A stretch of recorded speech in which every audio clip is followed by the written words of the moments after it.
everybody!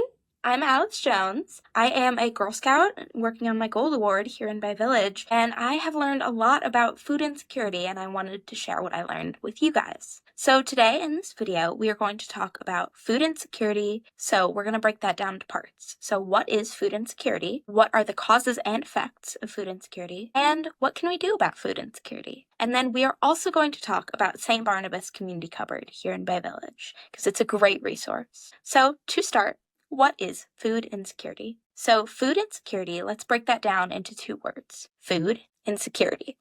Let's start with the easy one. Food, I'm sure all of you know what that is. So food is what we eat to give our bodies energy to do things. So food makes us able to run and work and play and do all of those things we love to do. And without food, we can't survive anymore. Insecurity is a little harder. So if you've ever heard of the word insecure, it means unsure or unsteady. So food insecurity means food unsure. So if you are unsure of where your next meal is going to come from, then you could be food insecure. So food insecurity is a lot about not having a steady, consistent access to food. So you might know where your food will come from one week, and then the next week you don't know how you'll afford groceries. So that can obviously be a big problem for people. So how does this happen? How do people become food insecure? Well, like a lot of problems, this goes oftentimes with poverty and homelessness. However, people of all incomes can be food insecure.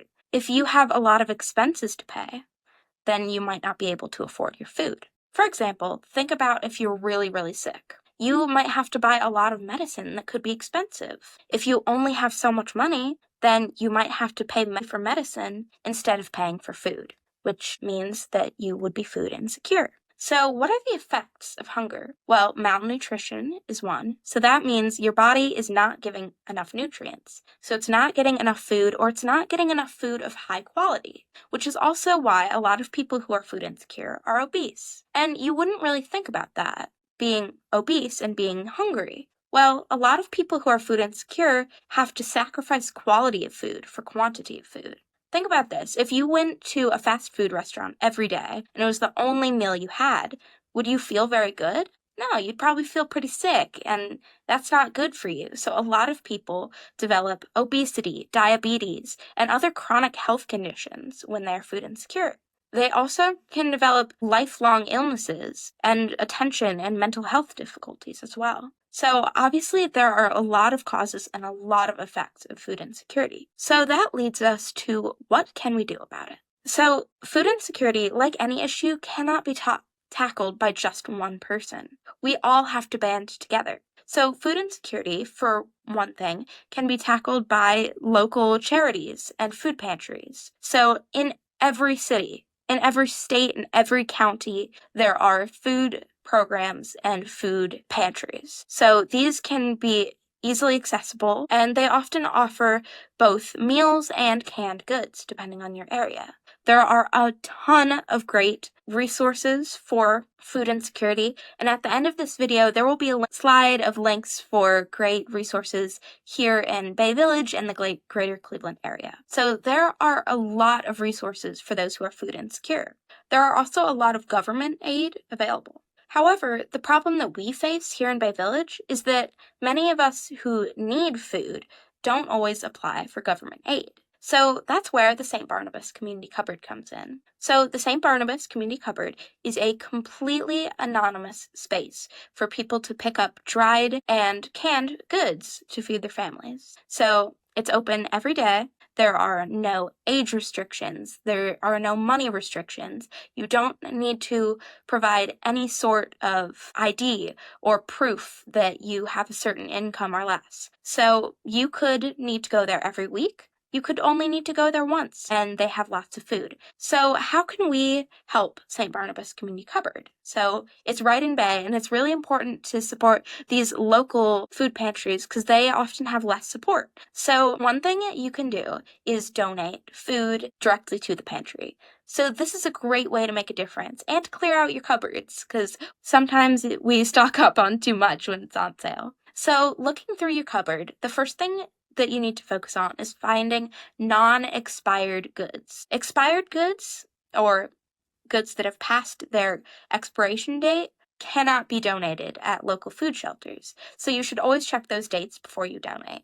You can donate a wide variety of goods. Canned goods such as canned fruits, vegetables, soups, chilies, beans, anything like that is great. You can also donate other boxed goods such as boxed pastas, baking mixes, cereals. Healthier cereals are better, people, and other stuff like that. At the end of this video, there will also be a link that has a whole list of acceptable donations. If you have anything left over in your cupboard that is not expired and is a non-perishable good, food pantries will be happy to take it, and you can help a lot of people. Another way to help people is to donate money. Monetary donations are absolutely huge for food pantries. A lot of food pantries have access to deals and sales that normal people don't.